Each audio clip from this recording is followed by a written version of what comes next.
Welcome, everybody. This is one of our coronavirus updates for the state of Colorado.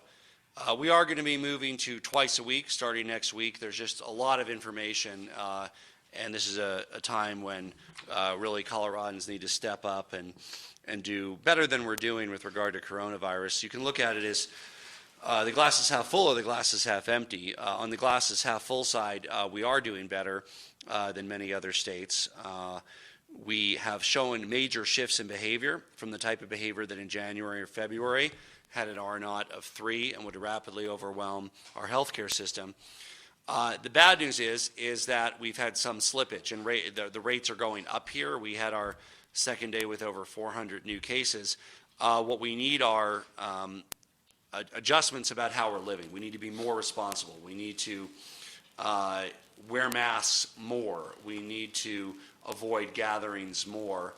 We're hopeful. There's really been 2 changes in that direction in the last week that we hope will bear fruit. We won't have the data for a week or 2 on that. One is, of course, that the scenario of bars and nightclubs just don't work in this pandemic environment, and we came to that realization sooner rather than later. But we won't see the impact of that, if any, on decreasing the growth rate for another week or 2. The second is we now have more than half the state, upwards of 60% of the state, that has a mask wearing requirement in their area, in their city, in their county. That is something that is important to have that local buy-in on. We don't know yet exactly what that means in terms of mask wearing. One of the reasons we're doing better than other states is we have better mask wearing. We estimate we're around 70%, but it ain't enough. We need to get 85, 90%. Masks are very effective, both in preventing somebody who is contagious from spreading it, but also in protecting yourself. I'll also be presenting economic data today. Greater mask wearing is worth trillions of dollars to the economy.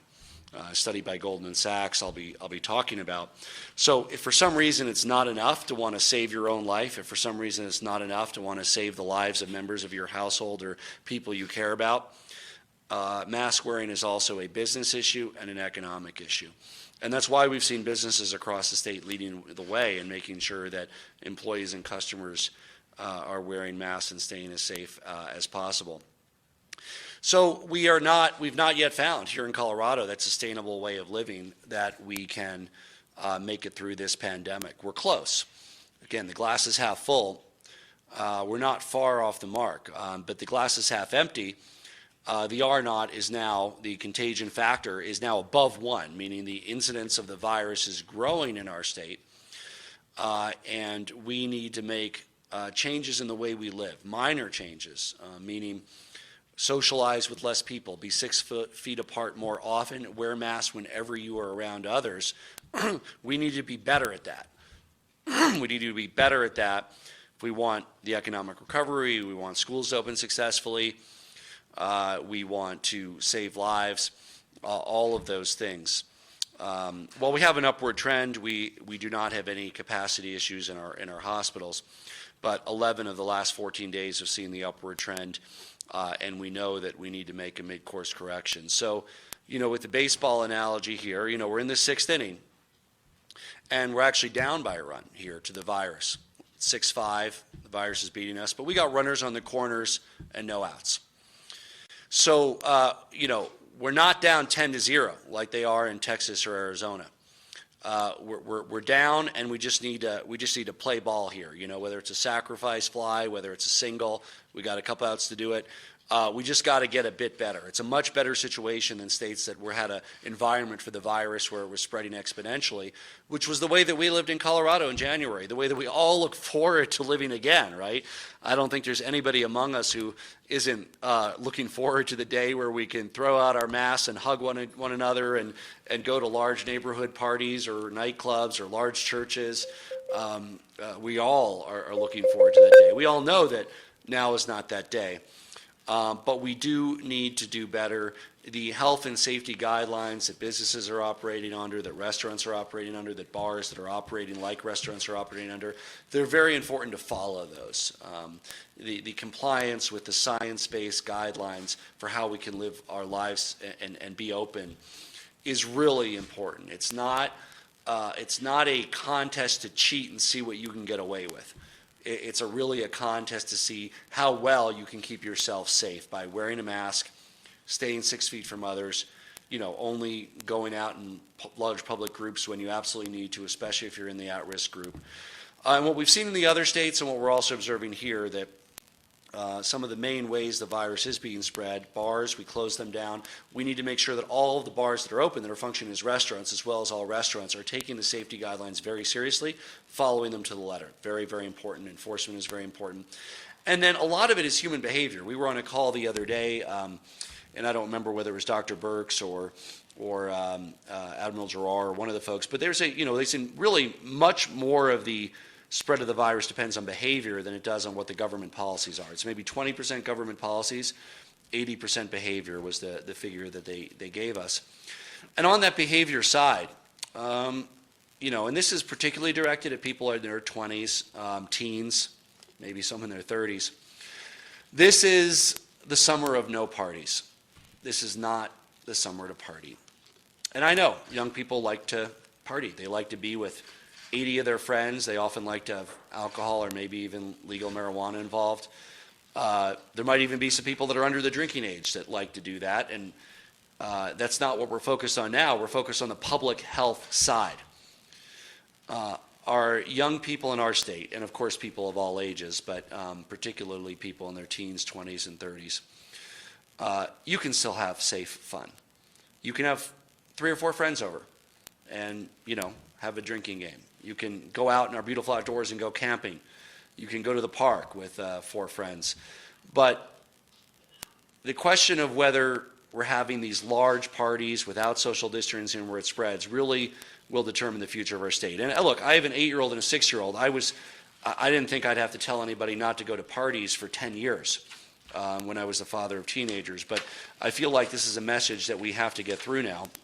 And the young people of Colorado need to understand that if we want things to be normal, if we want to continue to be able to go out and enjoy life and go to the parks and the zoo and have a job and keep restaurants open, we have to forego, and you have to forego, because I'm not going to those parties, but you have to forego parties this summer and perhaps into the fall. So have fun with your friends in smaller groups. Whether it's, whatever kind of fun you're having, I don't care. Whether it's legal or illegal fun. I mean, we're not even talking about that. I'm just talking about the health side. I mean, if you're 17 and you're drinking, you probably shouldn't be doing it anyway.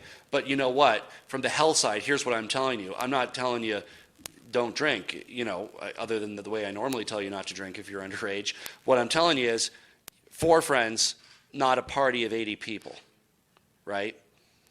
It's really important that people get that message because, and there's a small enforcement role. I mean, we want our noise ordinances enforced. I mean, we want to make sure that people are stepping up. But it really makes a difference between the virus going from 1 person to 3 people or 1 person to 65 people.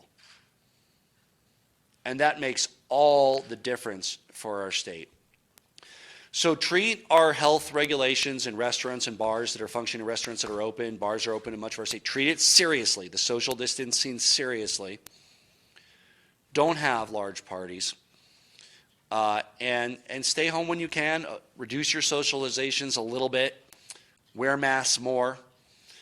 And hopefully we can reverse this trend here before it gets so bad that larger changes in action are needed by people. So, as I said, down a run, 6th inning, runners on the corners, no outs. We have a good shot at this. The glass is half full. Glass is half empty.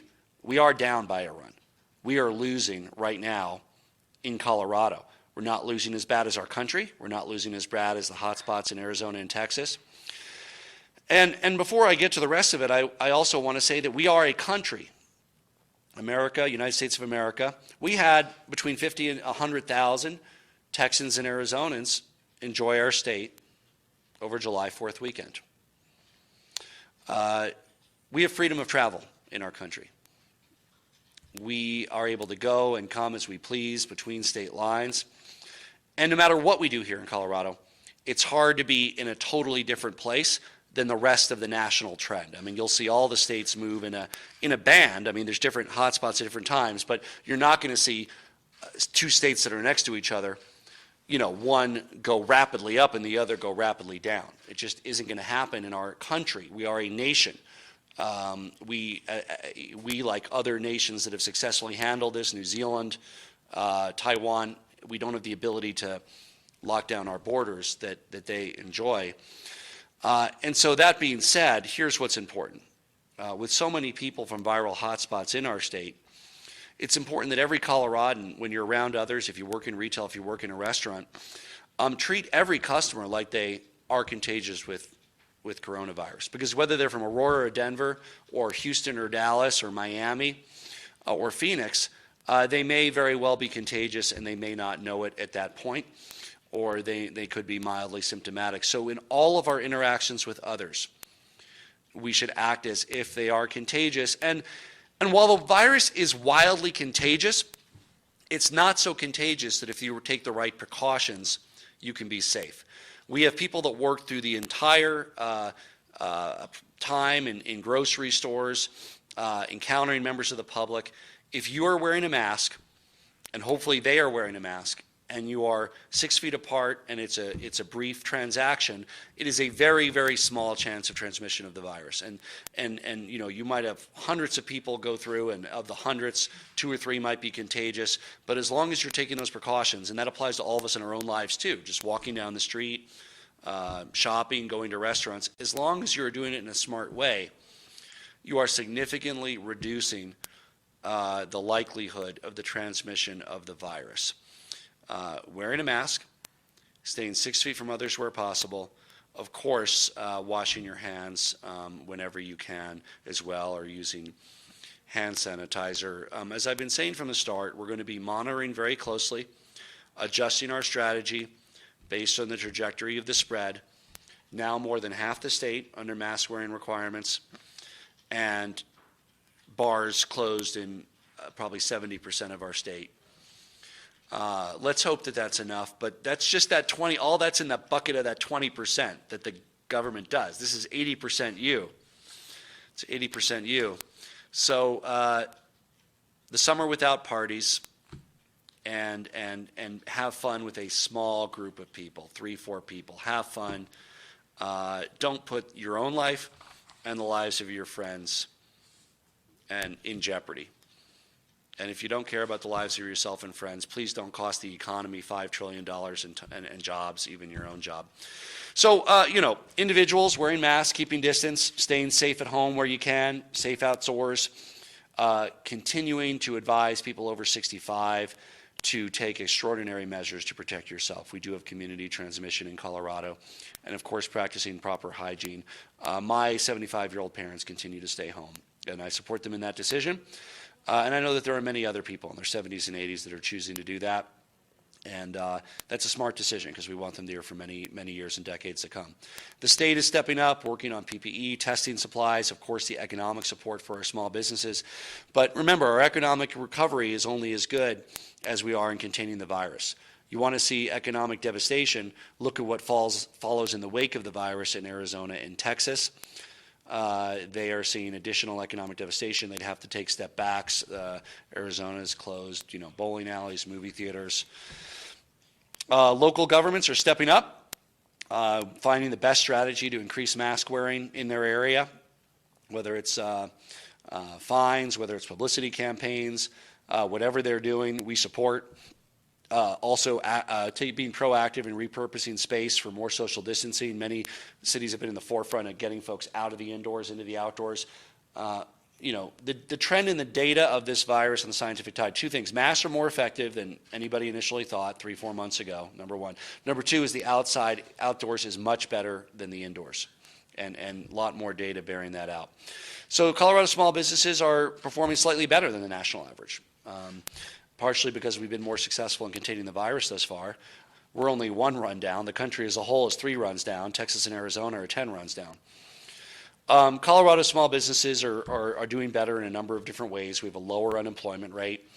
It's not an acceptable unemployment rate, but we are 3 points below the national average in unemployment, and I'm very proud of Coloradans for wearing masks and staying in when they can and telecommuting and doing everything we can to keep our economy as strong as possible. But we need to continue the good work and continue to maintain our status as a positive outlier among our neighbors and in the country. Look, we need a coordinated national response to the coronavirus that we currently lack.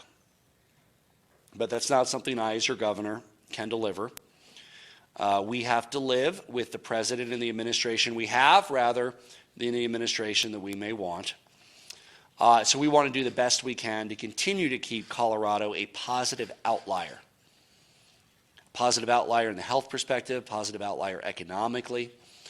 And we rely on your decisions that you make every day in your lives to be able to do that, along with the partnership that we talked about on how we can help. Now, we have some exciting new information today, and something that people can play around with on their computers at home. It's a modeling discussion. Now, who would have thought they wanted to talk about a pandemic modeling discussion, 6 months ago, a year ago, right? Now it's something you're all interested in, and I'm interested in. You all heard from Dr. Samet a number of times, the head of the Colorado School of Public Health. I call him Colorado's Dr. Fauci. We now have a public-facing website that he's going to tell you about, coloradocoronavirus.com, where you can actually plug in the parameters to say what percentage of people wear masks. What percentage of people how much are people social distancing? If there's different age groups, like what happens if the 20-somethings still party, but the 60-year-old pluses all stay at home? You can actually create all these scenarios yourself on coloradocoronavirus.com. It's been months of work. It's the same model that's been informing state decisions, but they had to run through the models and the parameters, and some have been presented to you. Now you can do it from the safe privacy of your own home without having to go out, and you can stay safe at home, and you can look at the same modeling with different parameters that the state is able to enjoy. Many people contributed to this work. I want to thank Max McGrath, a Boulder undergraduate who did the program, Katie Colburn, Beth Carlton, Andrea Buchwald, and of course the School of Medicine in UC Denver and Boulder and CSU, an interactive model that is so exciting, and I'm so proud to turn it over to something that will be a lot of fun for everybody out there, but also might inform your behavior and save lives, which I know drives everybody on the public health side. We really hope, and I know Dr. Samet hopes and the whole team hopes, that you really take this model to heart, input different things, play around with it, learn from it as we have, and I'm so proud to turn it over to Dr. Samet. Okay, thank you so much, Governor. And as you said, this model that we're presenting to this application is the work of a very large team that's put a lot of effort into this over the last 2 months. The goal is to put into the hands of Coloradans the tools that we use to project where the epidemic may go, and to allow people to look and see how what they do can affect the course of the epidemic. So in this tool, which is going to be available today, you can vary, for example, how much social distancing there will be, how that might change over time, and also how carefully and how much people over 65 are distancing themselves. The app model includes the opportunity to change the proportions of Coloradans who are using masks and to see how that makes a difference, and also to look at contact tracing, which is ramping up now, a very important public health tool, to look at how well we do this makes a difference in terms of the number of people traced and how quickly we trace them. So I'm going to show you a few scenarios, and one is right in front of us now. This looks at hospitalization and the need for critical care beds. Blue, total hospitalizations, and then this sort of yellow-orange that looks at the number of ICU beds needed. There's a dashed line going right across the top that shows what our ICU capacity is to take care of people with COVID-19 who may need critical care. So embedded in this app are all the statistical equations, all the mathematics that we use to project the course. And now you're able to change this. In this particular scenario in front of you, we're showing what happens if we stayed at a pretty high level of social distancing, all of us, above 65%. This would sort of take us back to somewhere in June, around that level of distancing. And you can see we're safely below the dotted line. Now let's change the scenario, and we're going to move to 50% social distancing starting in August, and keep everything else constant. And what you can see is now that yellow-orange is above the dotted line. In other words, we're at a point we don't want to be at, a point we're trying very hard to avoid, which is where our need for ICU beds exceeds our capacity. And you can see the peak. You can see that this comes later in the year. It takes time to build up to this, and we have time to take steps to make a difference so we can avoid this kind of peak. So this is just two examples of what the model can do. Now, here we have 50% mask wearing. So, if this assumes 50% mask wearing, how would that change if 100% of people wore masks in Colorado? Because we know that Colorado is the smartest state in the nation, and after today, and we tell people how important mask wearing is, it'll be 100%. So what happens then? Well, great. I do hope I see 100% mask wearing after today, but this is exactly the kind of question that we've created the website so that people can answer for themselves. They may be going out to stores or wherever and seeing people without masks and asking the question, well, what if instead of half of us wearing masks or less or more, it went to 100%, which of course would be the goal. So this is the kind of question we are able to look at with the app. And that is up now for you to see. So you'll remember before that yellow was too far above the dotted ICU capacity line. And now you can see that by going from 50% of us wearing masks to all Coloradans wearing masks, we have brought the number of cases into a point where we have the capacity to manage this surge. You can see there's a surge compared to what happened before. But with masks, one of our tools, we have to use all of them. They're all modeled here. We are able to keep the epidemic where we need it to be. Thank you, Dr. Samet. These are all hypotheticals, of course, but this will allow you at coloradocoronavirus.com to put in your hypotheticals. I mean, you can go to the grocery store, or you can go to your neighborhood and say, oh, it looks to me like 75% of people are wearing masks. You plug that in. Look at the social distancing. This tool is available now at coloradocoronavirusmodel.com for the public. And, this is, a challenge for all of us. This gives you the same information that we have. You can plug in whatever you want. But what those variables are depend on your behavior. They depend on whether you're wearing masks. They depend on you and us and all of us doing a little better than we have been doing. We need to tweak our lives, not the rapid, not the enormous change from our lives in January and February. We need to go to our lives in kind of early to mid-June, and we need to keep that up.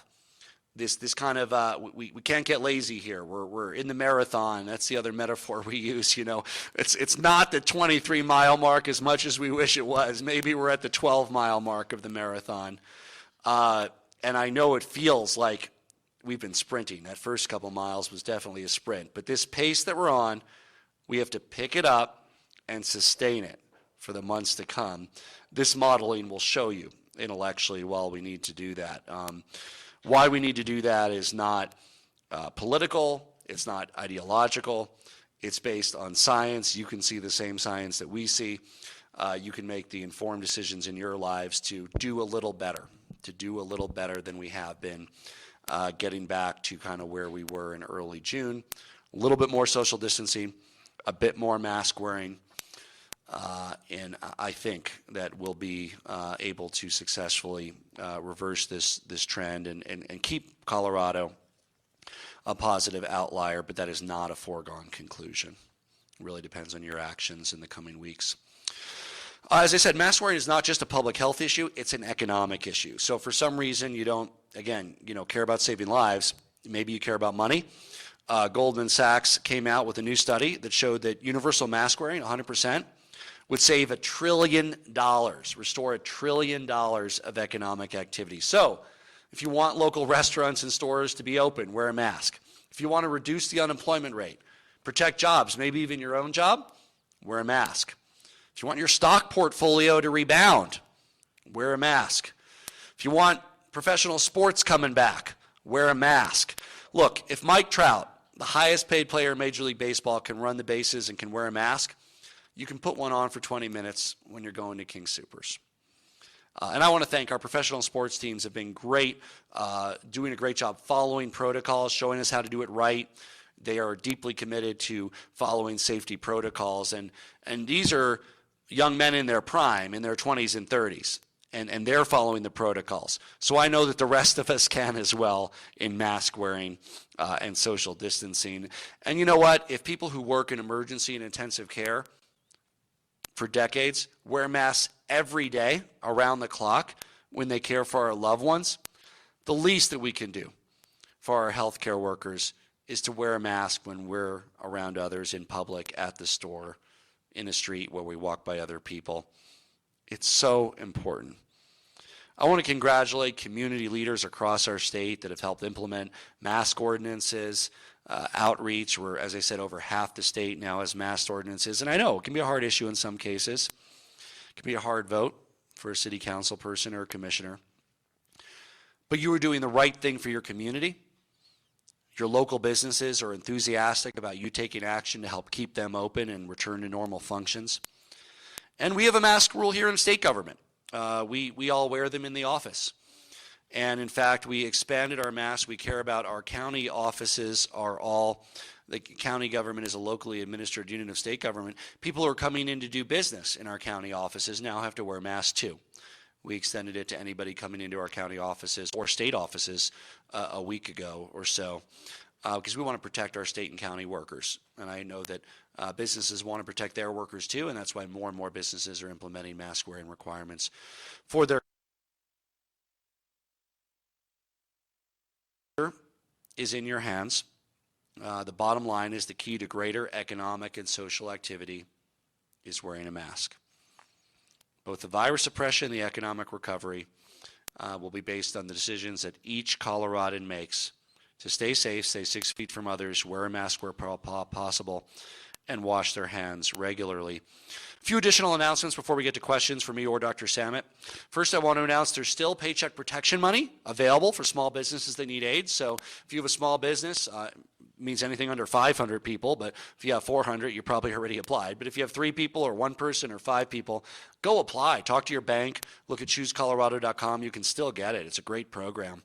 $129 billion left in forgivable loans. Thanks to the hard work of the team at the Office of Economic Development, so far Colorado businesses have gotten more than our fair share of PPP loans relative to population. We're very proud of that. So thanks to the bankers, to OEDIT, to our economic recovery and advisory team. Visit choosecolorado.com for more help.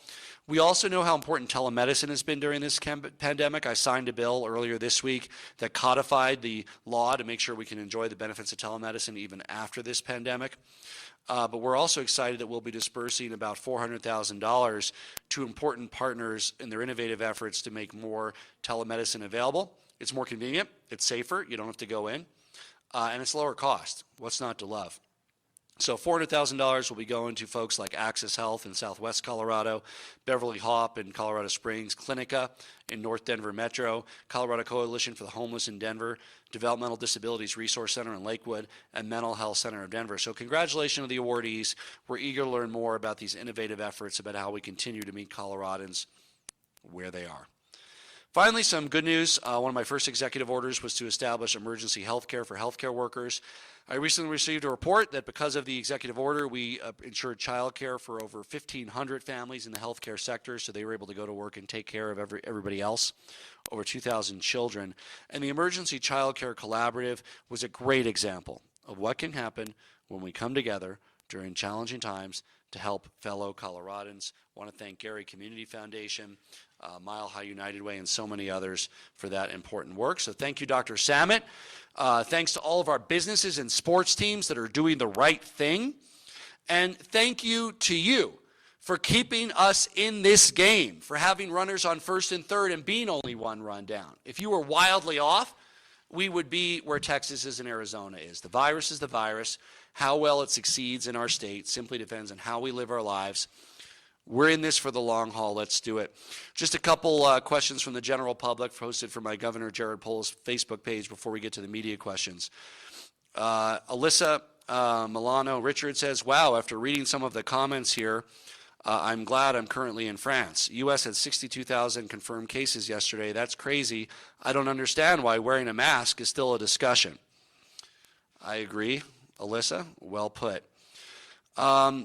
Denise Montmutter said, enough with the propaganda posts. If you're going to mandate everyone wear a mask, just do it. Civil disobedience will soon become the norm if you do. This is not about politics or ideology. It's about science and health. Wearing a mask is the smartest and best thing that you can do, along with staying 6 feet apart from others. David Miller asks, so if masks work, then is it safe to open everything up again? Almost everything's open, right? We haven't yet figured out as a nation or even as a world how to have nightclubs and bars and those sort of freewheeling environments, but the rest of the economy is open. And masks help, right? They don't reduce transmission to zero, but they help get it under control so we can be on a downward trajectory rather than an upward trajectory. And finally, Daryl Willard says, I wear a mask and surgical gloves when I go to the doctor or go to pick up my meds. It's a requirement for using the senior ride.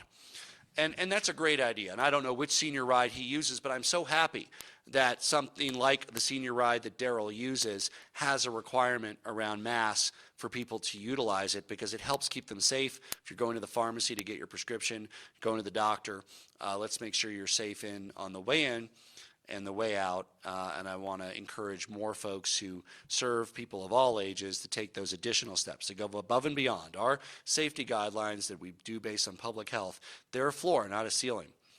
The pharmacy I go to install the fiberglass between the checkout and the customer. So that's an additional step. I've seen that in other businesses. It's great. We want you to go above and beyond. The stuff we're giving you, the floor, not the ceiling. Do better. Let's win. Let's come back. Let's show that Colorado can continue to be a positive outlier and help the rest of the nation catch up. Okay, let's take some questions. Governor, yes. You said that caseload is growing. We need more mask wearing, and you praised local leaders who created mask mandates, and they're doing the right thing for their community. Why leave this to local leaders? Why not follow the lead of a Texas Governor Abbott and enforce your own mask order? Yeah, so the state has minimal capability of enforcing a mask order. We don't have cops on city streets. We have a few state troopers. They're generally on the highways monitoring traffic violations. For a mask ordinance to work, it has to have the local buy-in, meaning the municipal police that are under the command of a police chief and usually a mayor or city council, and in an unincorporated area, the county sheriff with the buy-in from the commissioners. So we want mask policies that work, mask policies that increase mask wearing. There are many parts of our state, as I said, we're now a majority under mask wearing ordinances. We don't know exactly what mask wearing ordinances will do. We hope that they lead to increased mask usage. We think they will. We encourage, but they need to be enforced if we're serious. The state does have ability to enforce some of the business level requirements we have. For instance, if restaurants are not following the mask wearing requirement, the waiters and the chefs have to wear masks, we have the ability to pull the license of the restaurant or suspend their liquor license. And that is being done. It will be done because we are very serious about these requirements. But when it comes to enforcing them on city streets and in stores, we rely on our local partners to be able to do that. And I'm thrilled that more than half of Colorado the people of Colorado are now under mask wearing requirements. So are you essentially afraid that they wouldn't listen to you if some cities wouldn't listen? Well, I'm for wearing masks, however, whatever you want to hear from me to wear a mask. If you're somehow waiting to wear a mask till the governor tells you to, I hope you've heard that I'm telling you to. And if I haven't been clear, I'm telling you to wear a mask. Wear a damn mask, right? If you're somebody who wants to do the opposite of what the governor says, You should wear a mask because the data shows that that's the best way to save $1 trillion for our economy, reduce unemployment, and protect your own life and the life of your loved ones. I am not going to get into the psychology of whether people want to flout the rule of law or obey the rule of law. What I want to get at is the maximum number of people wearing masks. Don't wait till there's a mask wearing ordinance in your area to wear one. Don't just wear one because you might get a $200 ticket if you don't. Wear one because you might save your life. You also might save your job. You might save your stock portfolio. You might keep your local businesses open. Lots of good reasons to wear a mask. What Governor Polis says is least among them. But if you really care and you want to know what I say wear a mask. Hello, Governor. This is Vinny Delgiudice of Bloomberg News in Denver. 2 questions regarding PPI. How is the state braced for another wave if we have one? Swabs, testing capacity, hospital supplies, ventilators. And a question on schools. How will they reopen in Colorado? Thank you, sir. Yeah, so this is, our country has never gotten out of the first wave, right? The first wave had a peak in the Northeast. Now it has a peak in the Sun Belt. Colorado's been battling through this the whole time. We were able to stay just below some of the hot spots in the first peak. We hope that we can stay below the hot spots in the second peak if we're doing the right thing. But this is still with us. It is still very much a continual wave, and there's other areas of the country that it is likely to hit that it hasn't hit yet. We are doing better on the supply side. We have more PPE, we have more swabs, we have more tests than we did when this took not just us by surprise, but the entire nation by surprise when the first cases and the exponential growth were first experienced. So we're in a better position. Doesn't mean that we or any state is where we want to be. We continue to make extraordinary efforts to purchase both tests and PPE in the international supply chain domestically. We appreciate any efforts here in Colorado on the private side on our hospitals to increase their purchasing of equipment as well. So we're in a better place, but we always want to do better, and we'll be happy to give a numerical update on that at a future press availability. I expect that most schools will be back in a more or less normal fashion in the fall. Doesn't mean every school every day all the time. We have to just as react to site-based outbreaks in the private sector, which we do, and there's a number of them every day. If it's a restaurant, if it's a store, testing, sometimes a closure and cleaning, contact tracing. That approach will also need to be used for schools if there is, or dare I say when there are, because there likely will be if the virus is as prevalent as it is now, school-based outbreaks. Those students will likely need to convert to the online format for a week or two. Till the incubation period's expired and people can be tested and released to go back to work and the outbreak is contained. So we've developed this outbreak model. It's not perfect. It's better than it was 2 months ago, and it'll be better, even better than it is now when schools start in the fall. Governor, back when you were debating whether or not to issue the stay-at-home order, you were worried about enforcement there. Ultimately, in a few-day period, decided to go to the stay-at-home order. What's different about the mask and that? And I also wanted to ask you, your GERC this morning was leaning toward recommending that you issue a statewide mask. What was? The GERC. Oh, yeah. And if they do recommend that you issue a statewide mask mandate, would you follow that? Well, look, what I care about is how many people wear masks. So if a mask order helps you wear a mask, we could do a mask order. If it doesn't help you wear a mask, then just do whatever it takes to wear a mask. There's no ability the state has to enforce it. Coloradans did a great job staying at home, a fabulous job. Thank you. That's the only reason we were able to avoid being one of the hot spots ourselves and having to have a longer shutdown. We were able to open early, get back to a sustainable way of life. I feel it's sustainable. I mean, my daughter is in a summer camp. Not every week like she'd like to be, but she's done 2 small groups, reasonably safe. If we can continue to make these tweaks, and get ahead, school will be back. So whatever it takes to increase mask wearing, I'm for. I don't think there's too many people that are sitting around saying I'm not going to wear a mask till there's some piece of paper. But you know what? Fines in the municipal level, if they're enforced, can be effective, particularly on out-of-staters. If there's folks coming here from hot zones, as I said, 50 to 100,000 Texans and Arizonans in town over July 4th weekend, I think they should be cited and given tickets if they're violating mask ordinances in their area, because they have to learn that Colorado is serious about this.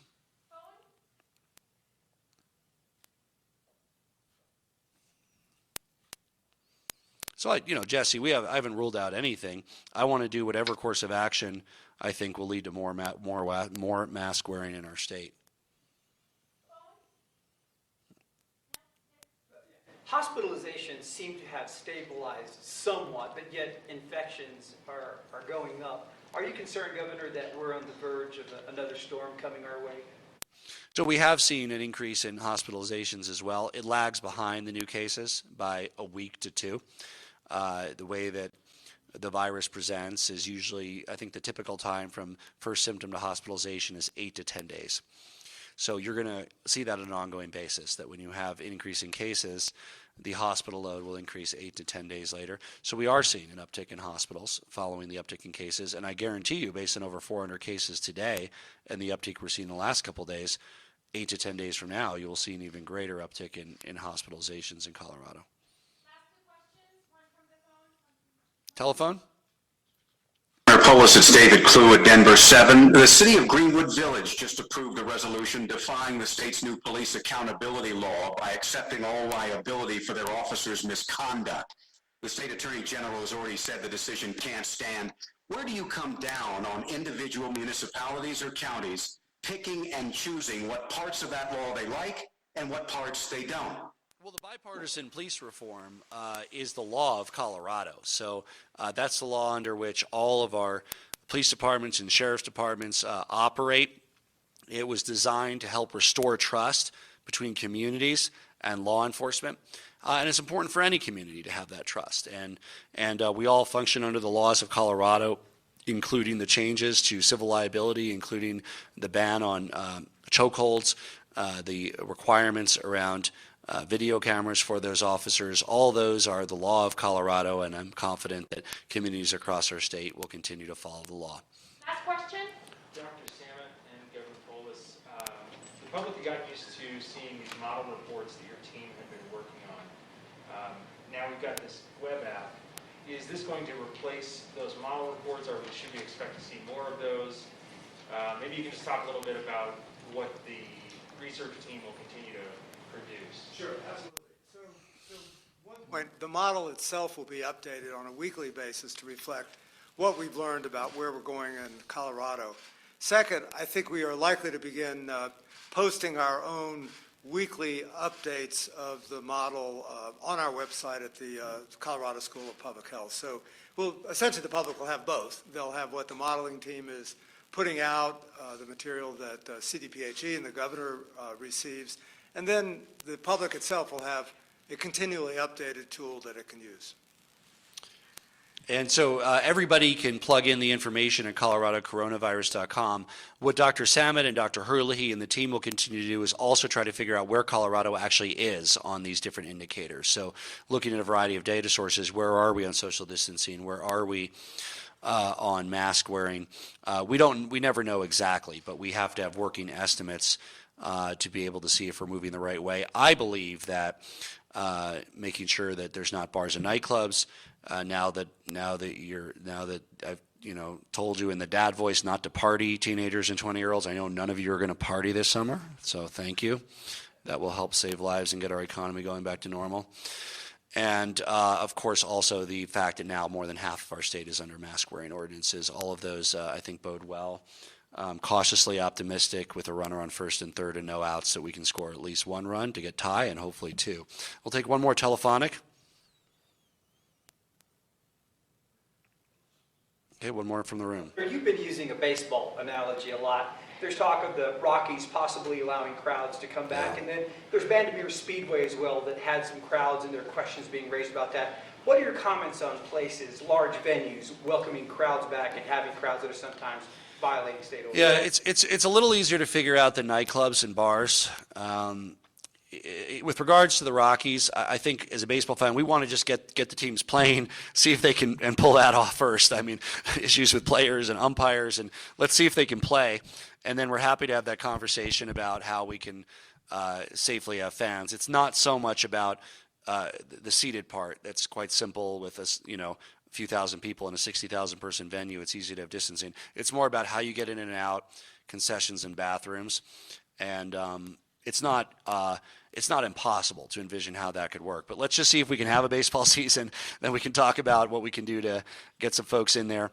But that is a easier problem to solve than bars and nightclubs, which at least inherently seem like a kind of activity that that spreads the virus. It's difficult to see how social distancing and mask wearing can be consistent with an environment where people have to talk very loudly in close proximity and are there specifically to meet people. We want people to have that opportunity as soon as they can, as long as it doesn't force the rest of the economy to close or businesses to lay more people off or cost a lot of lives. So as I said, we're going back to twice a week. We're going to do Tuesday next week and then a virtual one on Friday. We'll probably go back to 2 in person after that.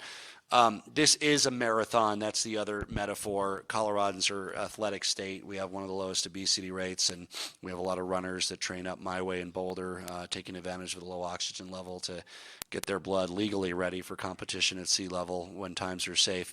But yeah, we're at the 12-mile point. So picking up the pace ain't easy. I don't run marathons. I can't even run a mile. But for my friends who do, we got to pick up the pace a bit here, knowing that there's 12 miles ahead. But we're just falling a little bit behind. I mean, not like, I know that sprint we started out, that was tough. We're not talking about going back to that.